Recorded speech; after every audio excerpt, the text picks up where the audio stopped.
آج ویو 360 میں آبادی میں اضافے اور وسائل میں کمی کے باوجود پاکستان میں خاندانی منصوبہ بندی متنازع موضوع کیوں؟ امریکہ میں ارلی ووٹنگ کے لیے لمبی قطاریں، بھوکے ووٹرز کو پیزا کھلانے کی مزیدار مہم۔ اگر آپ بلوچستان میں دیکھیں تو پہلی فیکٹری جو تھی میڈیکل وہ پارسیوں کی تھی۔ اور کوئٹہ کی ترقی میں حصہ ڈالنے والی پارسی کمیونٹی آج صرف 14 گھروں پر مشتمل رہ گئی ہے۔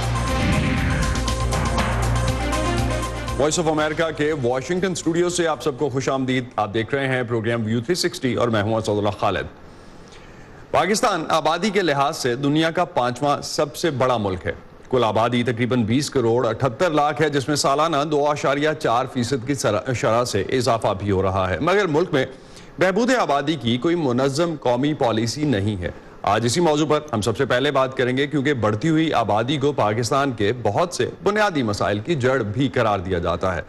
2030 تک ملک کی آبادی 2 گنا ہونے کا امکان ہے، لیکن خاندانی منصوبہ بندی پر بات کرنا آج بھی معیوب سمجھا جاتا ہے۔ لاہور سے سمن خان بتا رہی ہیں کہ انفرادی سطح پر مانع حمل طریقوں کا کم استعمال اور حکومتی سطح پر جامع پالیسی کی کمی آبادی میں اضافے کو کنٹرول کرنے کی راہ میں ایک بڑی رکاوٹ ہے۔ شبانہ رفیق 7 بچوں کی ماں ہیں۔ بچوں کی پیدائش میں مناسب وقفہ نہ رکھ پانے سے ان کی جسمانی صحت بھی متاثر ہوئی اور بڑھتی ہوئی گھریلو ذمہ داریوں نے ذہن بھی پریشان کر رکھا ہے۔ آج وہ خاندانی منصوبہ بندی کے مرکز میں مانع حمل کے بارے میں معلومات لینے آئی ہیں۔ میاں نہیں مان رہے تھے، لیکن میں اپنی مرضی سے آئی ہوں تاکہ میاں کو بھی نہ پتہ چلے، گھر میں لڑائی جھگڑے بھی نہ ہو اور میرے بچوں کے درمیان وقفہ بھی ہو جائے، لیکن آگے سے میں بچے پیدا نہیں کرنا چاہ رہی ہوں۔ پاکستان میں اب بھی خاندانی منصوبہ بندی پر بات کرنا معیوب سمجھا جاتا ہے۔ 70% پاپولیشن جو ہے وہ انیمیا کا شکار ہے، اور اس میں عورتیں سب سے زیادہ سفر کر رہی ہیں، اور جب ان کے اندر ہارمونل چینجز آتے ہیں تو ان کو ڈائٹ جو ہے ہمارے ملک میں عورتوں کو کم نیوٹریشس دی جاتی ہے ایز کمپیئر ٹو ہمارے لڑکوں کو۔ تو ہمارے ہاں جو ہے نا ویمن امپاورمنٹ کی بہت ضرورت ہے تاکہ وہ اپنا فیصلہ خود کر سکے۔ میری شادی نا چھوٹی عمر میں ہو گئی تھی، نہ مجھے ان باتوں کا اتنا پتہ تھا وقفے وغیرہ کے بارے میں، نہ میرے میاں کو کچھ پتہ تھا اس بارے میں، نہ میرے میکے میں کوئی اس طرح کی باتیں ہوئی تھی۔ شرم کی وجہ سے نہ بھابھیوں کے پاس نہ ماؤں کے پاس اس طرح کی کبھی باتیں نہیں کی تھیں۔ پاکستان میں زچگی کے دوران ماؤں کی اموات کی شرح میں 10 سالوں کے دوران مسلسل کمی آئی ہے۔ عالمی ادارہ صحت کے مطابق پاکستان میں ہر 1 لاکھ ماؤں میں سے 140 حمل اور زچگی کے دوران پیچیدگیوں کے باعث موت کے منہ میں چلی جاتی ہیں۔ عالمی اوسط 211 ہے۔ تولیدی عمر میں ایک عورت سے پیدا ہونے والے بچوں کی اوسط شرح 3.6 ہے، جو 2.4 کی عالمی اوسط سے زیادہ ہے۔ پاکستان میں اوسطاً ہر شادی شدہ جوڑا ایک بچہ بنا منصوبہ بندی کے پیدا کرتا ہے۔ اس کی سب سے بڑی وجہ مانع حمل طریقوں تک محدود رسائی ہے۔ ملک میں آبادی کے کنٹرول کی کوئی منظم پالیسی نہیں ہے۔ محکمہ بہبود آبادی پنجاب علماء کرام اور مساجد کے خطیبوں کو ساتھ ملا رہا ہے۔ مقصد بچے کم ہی اچھے کا پیغام دینا نہیں، بلکہ یہ سمجھانا ہے کہ وسائل کے مطابق خاندانی منصوبہ بندی کی جائے۔ نیشنل پالیسی بنا رہے ہیں how to manage the population. جب یہ پالیسی بن جائے گی تو پھر اس کے بعد تمام ڈپارٹمنٹس کو پتا ہوگا کہ انہوں نے کیا کرنا ہے۔ اس کے اندر بڑی سخت سزائیں ہوں گی چائلڈ لیبر کے اوپر، تاکہ ٹھیک ہے آپ کریں شوق سے 6 بچے پیدا کریں، ان کو پالیں، اگر آپ نے ان سے کام لینے کی کوشش کی تو آپ بھی جیل میں جائیں گے، اور جس کے گھر میں وہ بچے جا کے امپلائی ہوں گے وہ بھی جیل میں جائے گا۔ بڑھتی آبادی کا مطلب خوراک، تعلیم، صحت، روزگار اور انفراسٹرکچر جیسی ضروریات میں مسلسل اضافہ ہے، جس کی وجہ سے وسائل اور ضروریات کے درمیان عدم توازن پیدا ہو جاتا ہے۔ اس کی ایک مثال یہ ہے کہ 1951 میں ملک میں فی کس 5300 مکعب میٹر پانی دستیاب تھا۔ 2017 میں یہ کم ہو کر فی کس 860 مکعب میٹر رہ گیا ہے۔ سرکاری اور غیر سرکاری ادارے یہ مانتے ہیں کہ اپنے خاندان کی منصوبہ بندی فرد واحد کا حق ہے، لیکن اپنے بچوں کی بہتر پرورش بھی والدین کی ذمہ داری ہے، جس کے لیے منصوبہ بندی کی ضرورت ہے۔ مگر ملکی سطح پر بہبود آبادی کی پالیسی ایک عرصے سے موجود نہیں، جس سے یہ سوال پیدا ہوتا ہے کہ آبادی میں تیزی سے جاری اضافے کا مسئلہ حکومت کی ترجیحات میں کہاں کھڑا ہے۔ Saman Khan, Voice of America, Lahore. 2018 میں سپریم کورٹ نے بڑھتی ہوئی آبادی کے مسئلے کا از خود نوٹس لیا تھا اور حکومت سے پوچھا تھا کہ اس سلسلے میں وہ کیا کر رہی ہے. عدالت نے صورتحال کو اس وقت ایسا ٹائم بام قرار دیا تھا جو کسی بھی وقت پھٹ سکتا ہے. تب سیکرٹری صحت نے تسلیم کیا تھا کہ محکمہ صحت اس حوالے سے پالیسی بنانے اور اسے نافذ کرنے میں کامیاب نہیں ہو سکا, اور یہی بات ہم کچھ دیر پہلے کر بھی رہے تھے. اور اس وقت بھی کوئی قومی پالیسی موجود نہیں ہے.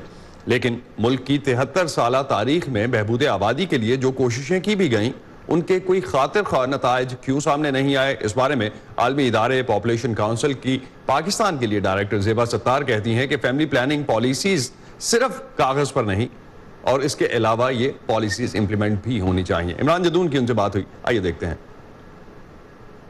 مجھے رکاوٹیں اب جو دکھ رہی ہیں نا وہ یہ ہے کہ ان اے وے گورنمنٹ مشینری کی ہیں, گورنمنٹ کی سروس ڈیلیوری میں ہے, گورنمنٹ کی انٹینٹ میں ہے, اور اگر خود نہیں کر پا رہے, وسائل نہیں ہیں, حالانکہ یہ بہت ہم جو سجیشنز کر رہے ہیں بہت لو کاسٹ ہیں مگر very high priority with high dividends, کیونکہ دیکھیں آبادی کی جو بڑھتی ہوئی شرح اور جو نمبرز ہیں ان کے بہت ریپل ایفیکٹس ہیں. 2018 کے بعد سے اب تک کیا کامیابیاں رہی ہیں؟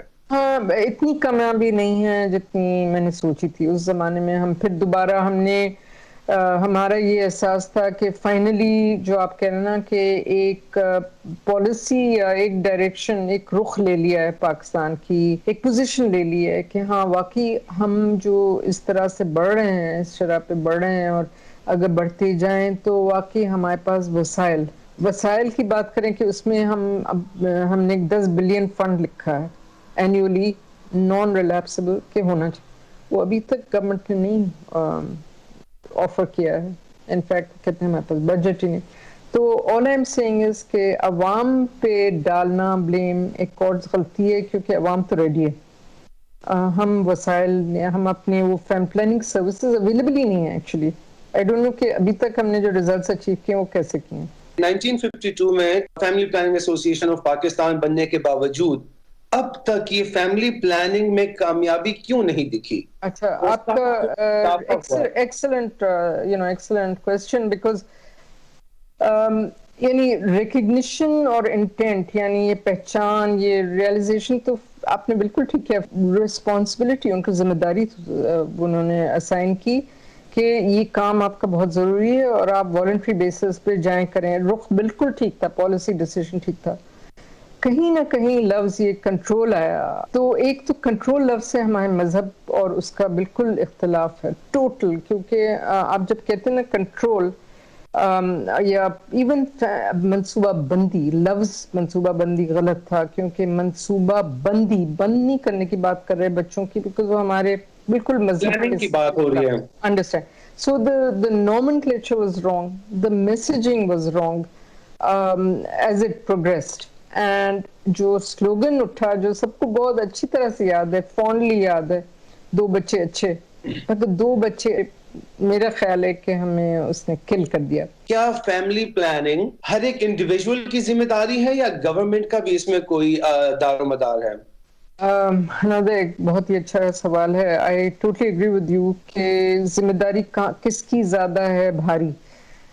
ہم سمجھیں کہ سب انڈیویجول ایک دم سے اس میں شعور ہو جائے گا, اس کو نہ آپ نے کوئی ایڈوکیٹ کیا, نہ سمجھایا ہے, نہ آپ نے اس کو ایجوکیشن دی ہے, اور آپ سمجھتے ہیں کہ آٹومیٹک. ارے بھائی, اور یہ ایک بہت بڑی خامی ہے. I dealt with policy from last 20 years, اور سارے بیوروکریٹس جو ہیں ساری جو ذمہ داری ہے نا غریب فیملی پہ دیتے ہیں.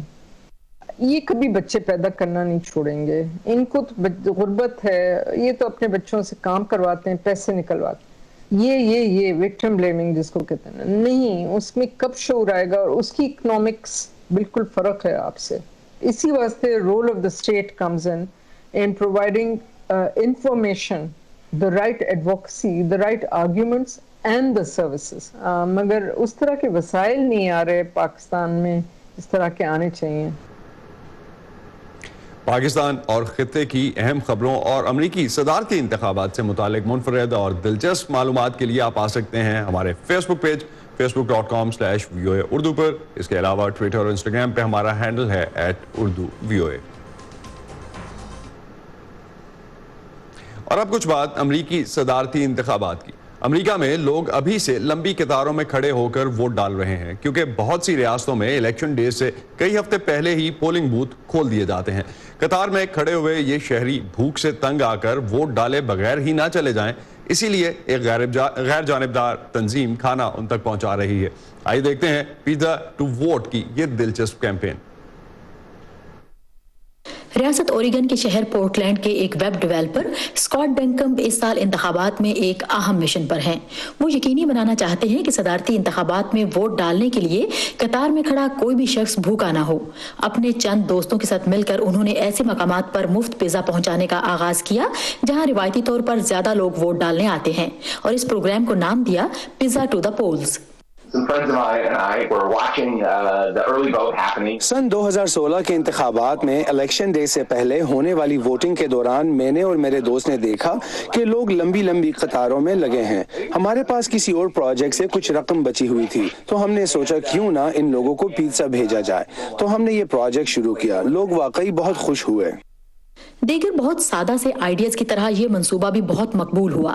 سن 2016 کے انتخابات کے دوران اسکاٹ اور ان کے دوستوں کو $40,000 کا عطیہ ملا جس سے انہوں نے 24 ریاستوں میں مفت پیزا فراہم کیا.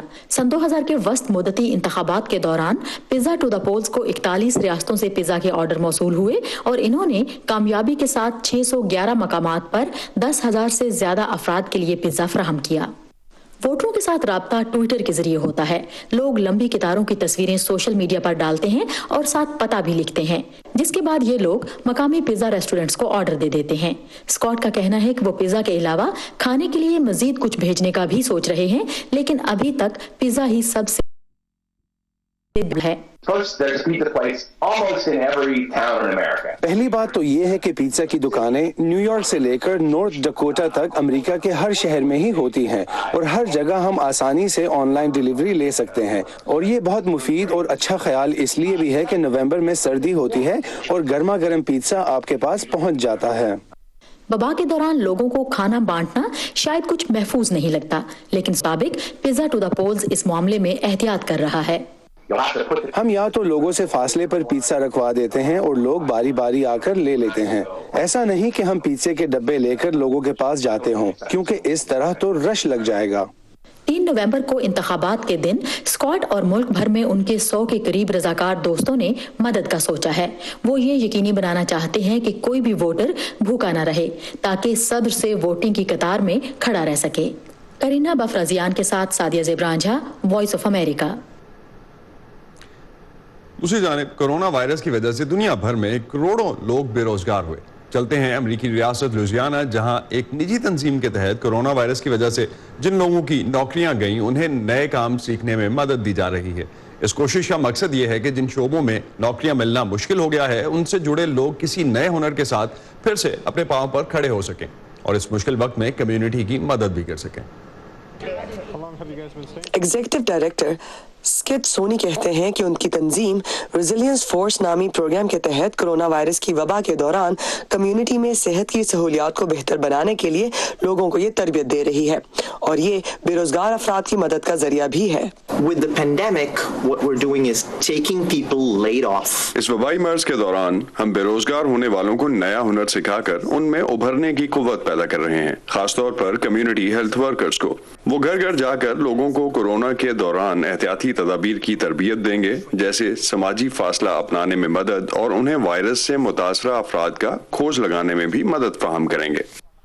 وہ کہتے ہیں کہ اس پروگرام میں تربیتی اور ذاتی حفاظتی ساز و سامان, مفت کووڈ ٹیسٹنگ اور ہنگامی دیکھ بھال کے لیے اخراجات اور وسائل فراہم کیے جاتے ہیں. 2 بچوں کے والد اور یوگا انسٹرکٹر آندرے رائٹ کے لیے ہیلتھ کیئر کی تربیت بہترین کام ہے جو پروگرام کے آغاز سے ہی اس کا حصہ ہے.